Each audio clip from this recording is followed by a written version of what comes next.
Hi, welcome to my channel Rohit Speaks. And in today's video, I'm just going to give an update on a disease which we are all familiar with. It's called as malaria. So I'm going to just talk about what is malaria and what are the current therapies involved. And these are the current news of a new strategy to treat malaria in the countries where this is more rampant. So so those who are not aware of malaria and how it is caused, so malaria is a disease caused by a mosquito bite. So how it processes is basically when the mosquito carrying the malaria disease or the parasite, it's a parasitic disease, okay? So when the mosquito carrying that parasite bites the person, it infects the blood, and from that blood, so as usual, your blood goes through the liver to get detoxified. So in the livers, those parasites stick, and then they get infected or they get themselves added onto the red blood cells, and then they travel throughout your body, basically causing all sorts of issues: fever, cough, muscle fatigue. If it crosses your blood-brain barrier, it might lead to cerebral malaria as well, basically infection of your blood vessels in the brain. So whole lot of issues happens when this parasite enters your red blood cells. So now what has happened is the person who got bit, his or hers red blood cells are carrying the parasite. So if another mosquito bites that person, now the mosquito has taken that blood with the parasite in it, and then it can fly and bite another person and can infect that. So that's how the widespread of malaria has been happening in sub-Saharan or tropical climate, or the countries which are uh, having the cases of malaria. So it's a parasitic disease caused by the bite of a mosquito, and it's your red blood cells which are infected or carrying the parasites in your system. So traditionally, these are the therapies which was made for malaria treatment, and they were all drug-based, which are chloroquine, artemisinin, mefloquine, artesunate. So the treatment here is basically the chloroquine and mefloquine. These two are the ones which basically will increase the pH. So the parasites are in the blood cells, and they have to form a food vacuole to feed themselves.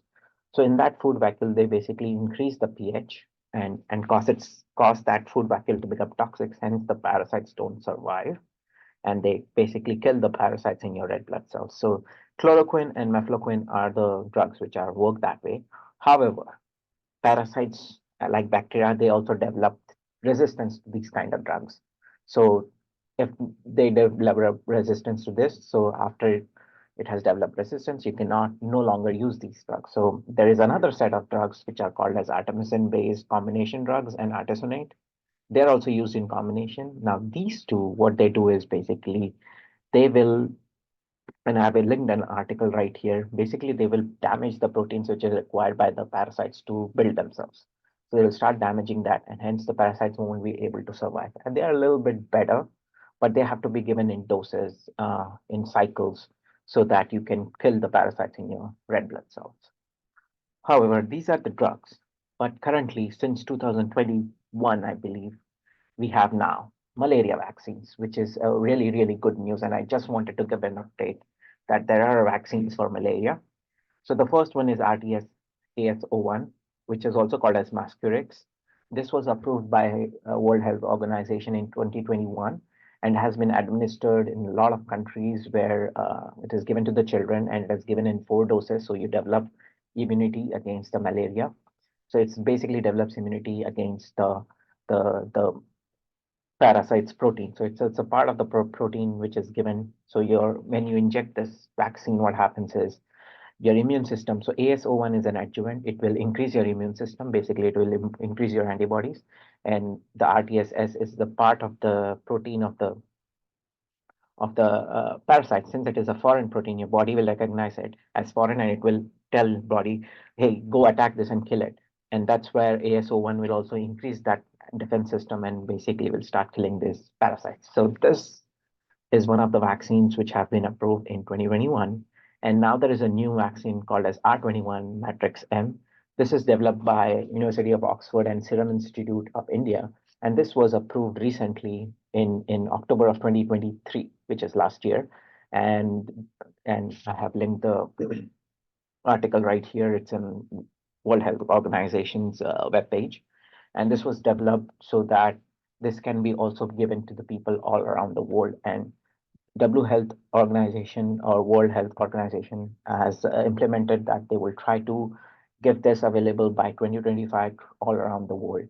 So finally, we are going through the ages where we are getting better vaccines to the to the diseases which we didn't had better therapies. And now these vaccines with the COVID vaccine accelerated development, we have having new vaccines being developed, and there are also being vaccines are being developed for dengue, viral, or yellow fever, all those diseases which were in the past were not didn't had a proper vaccines or treatment. Now, since the since COVID-19 vaccine development, the the research in vaccines have been much accelerated, and we will have a new age of vaccines which will start curing a lot of stuff around us.